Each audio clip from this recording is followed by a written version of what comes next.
صلی علی محمد وآل محمد۔ عزیزان گرامی قد موالی یعنی حیدر کرار، زیارت عاشورہ کے فوائد کہ زیارت عاشورہ کی کیا فوائد ہیں۔ امامت کے چھٹے تاجدار امام جعفر صادق علیہ السلام ارشاد فرماتے ہیں جو بھی زیارت عاشورہ پڑھنے کے ذریعے میرے جد امام حسین علیہ السلام کی زیارت کرے گا، چاہے نزدیک سے یا دور سے، اللہ کی قسم پروردگار عالم اس کی ہر مادی اور معنوی دعا کو ضرور قبول کرے گا۔ اس کے متعلق کیا نقاط؟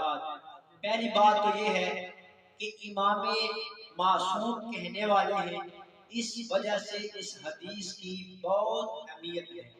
دوسری بات کہ ایک امام معصوم اللہ کی قسم کھا رہے ہیں تو یقین رکھنا چاہیے کہ خدا زیارت عاشورہ پڑھنے والے کی ہر مادی اور معنوی دعا کو قبول کرے گا۔ تیسری بات امام یہ فرما رہے ہیں کہ اگر کوئی نزدیک نہیں جا سکتا تو دور ہی سے زیارت عاشورہ کرے۔ تو دعا کرتے ہیں پروردگار عالم ہمیں زیارت عاشورہ پڑھنے کی توفیق عطا فرمائے۔